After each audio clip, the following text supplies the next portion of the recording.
महात्मा फुले जन आरोग्य योजनेत मोठा गैरव्यवहार, सिनर्जी हॉस्पिटल निलंबित, भारती हॉस्पिटलला 8 लाखांचा दंड, मिरजेतील 134 दवाखान्यांच्या तपासणीचा शेरा संशयास्पद, रुग्ण नातेवाईकांच्या तक्रारी। राज्य शासनाच्या महात्मा फुले जन आरोग्य योजनेत मोठा गैरव्यवहार केल्याबद्दल मिरजेतील सिनर्जी हॉस्पिटलचे योजनेतून निलंबन करण्यात आले असून भारती वैद्यकीय महाविद्यालय रुग्णालयास 8 लाख रुपयांचा दंड ठोठावण्यात आला आहे। सांगली जिल्ह्यात सुमारे 101 खासगी रुग्णालयात ही योजना लागू आहे। या योजनेअंतर्गत रुग्णांच्या उपचार खर्चाची रक्कम राज्य शासनाकडून संबंधित रुग्णालयास दिली जाते।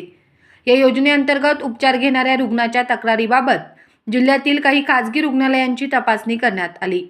तपासणीत मिरजेतील सिनर्जी हॉस्पिटलमध्ये रुग्णांची छायाचित्रे एकसारखी आढळून येणे, काही रुग्णांकडून अतिरिक्त शुल्क घेणे व 2 रुग्णांना योजनेचा लाभ नाकारणे अशा त्रुटी आढळल्याने या रुग्णालयाची महात्मा फुले जन आरोग्य योजना निलंबित करण्यात आल्याची माहिती योजनेचे जिल्हा समन्वयक डॉक्टर सुभाष नांगरे यांनी दिली।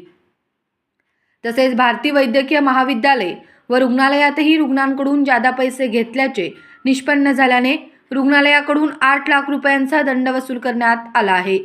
याबरोबरच नंदादीप नेत्र रुग्णालयावरही रुग्णांकडून जादा रक्कम घेतल्याबद्दल 60,000 रुपये दंड ठोठावण्यात आला आहे।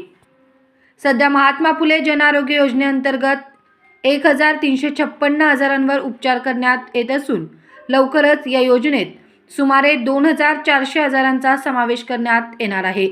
या योजनेअंतर्गत दरमहा सुमारे 4 कोटी रुपयांचे अनुदान शासनाकडून जिल्ह्यातील खासगी रुग्णालयांना दिले जात असल्याचे डॉक्टर सुभाष नांगरे यांनी सांगितले।